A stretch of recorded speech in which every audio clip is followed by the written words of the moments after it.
Good morning, friends. Suresh Swadesi here. Chapter number 1, Class 7, Syllabus NCERT, Book English. A king has three questions and he is seeking answers to them. What are the three questions? Does the king get what he wants? Three questions, part 1. The thought came to a certain king that he would never fail if he knew three things. These three things were: what is the right time to begin something? Which people should he listen to? What is the most important thing for him to do? The king, therefore, sent messengers throughout his kingdom, promising large sum of money to anyone who would answer these three questions. Many wise men came to the king, but they all answered his questions differently. In reply to the first question, some said the king must prepare a timetable and then follow it strictly. Only in this way, they said, could he do everything at its proper time. Others said that it was impossible to decide in advance the right time for doing something.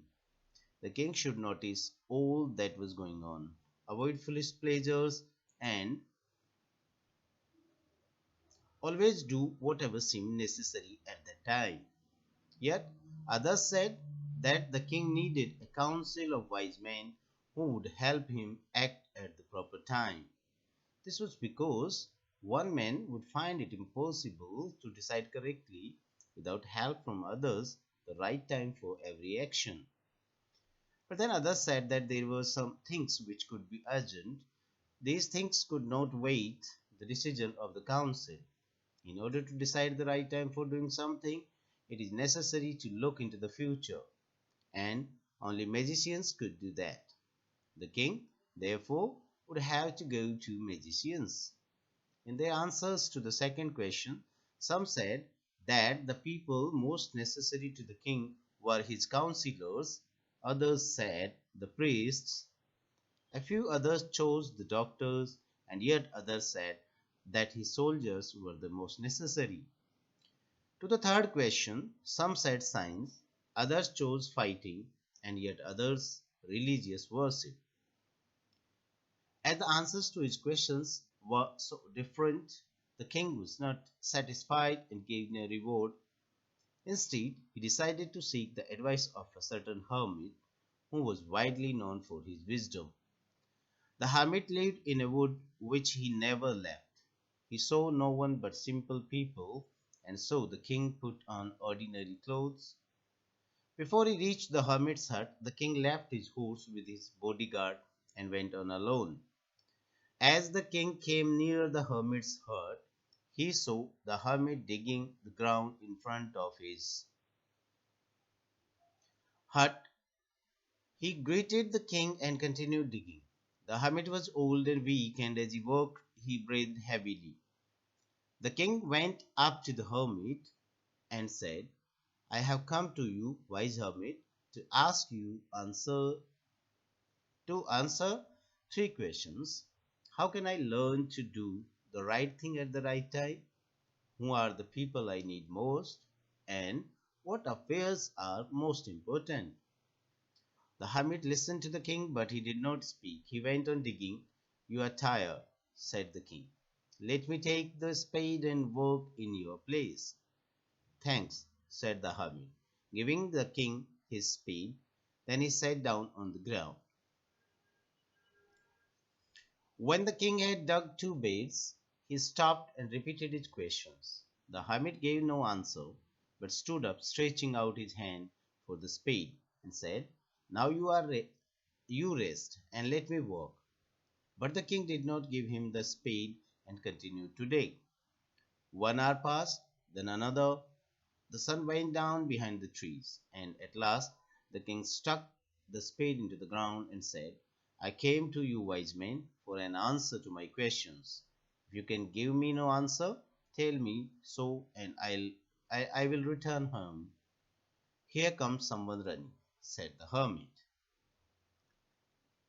Part second. The king turned round and saw a bearded man running towards them. His hands were pressed against his stomach, from which blood was flowing. When he reached the king, he fainted and fell to the ground. The king and the hermit removed the man's clothing and found a large wound in his stomach. The king washed and covered it with his handkerchief, but the blood would not stop flowing. The king redressed the wound until at last the bleeding stopped. The man felt better and asked for something to drink. The king brought fresh water and gave it to him. By this time the sun had set and the air was cool. The king, with the hermit's help, carried the wounded man into the hut and laid him on the bed. The man closed his eyes and lay quiet. The king, tired by his walk and the work he had done, lay down on the floor and slept through the night. When he spoke, it was several minutes before he could remember where he was or who the strange bearded man lying on the bed was. "Forgive me," said the bearded man in a weak voice when he saw the king was awake. "I do not know you and have nothing to forgive you for," said the king. "You do not know me, but I know you. I am that enemy of yours who swore revenge on you, because you put my brother to death and seized my property. I knew you had gone alone to see that hermit, and I made up my mind to kill you on your way home. But the day passed, and you did not return. So I left my hiding place and came upon your bodyguard, who recognized me and wounded me. I escaped from him, but I should have died if you had not dressed my wounds. I wished to kill you, and you have saved my life. Now, if I live, I will serve you as your most faithful servant and will order my sons to do the same. Forgive me." The king was very happy to have made peace with his enemy so easily and so have won him over as a friend. He not only forgave him but said he would send his servants and his own doctor to look after him, and he promised to give back the man his property. Leaving the wounded man, the king went out of the hut and looked round for the hermit. Before going away, he wished once more to get answers to his questions. The hermit was on his knees, showing seeds in the beds that had been dug the day before. The king went up to the hermit and said, "For the last time I beg you to answer my questions, wise man." "You have already been answered," said the hermit, still bending down to the ground and looking up at the king as he stood before him. "How have I been answered? What do you mean?" "Do you not see," replied the hermit, "if you had not pitied my weaknesses yesterday and had not dug these beds for me, you would have gone away. Then that man would have attacked you and you would have wished you had stayed with me. So the most important time was when you were digging the beds, and I was the most important man, and to do me good was your most important business. Afterwards, when the man ran to us, the most important time was when you were caring for him, because if you had not dressed his wounds, he would have died without having made peace with you.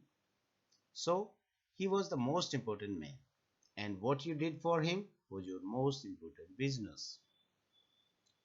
Remember then, there is only one time that is important, and that time is now. It is the most important time because it is the only time we have any power to act. The most necessary person is the person you are with at a particular moment, for no one knows what will happen in the future and whether we will meet anyone else. The most important business is to do that person good, because we were sent into this world for that purpose alone. Written by Leo Tolstoy. So students, this will help you a lot. Thank you very much.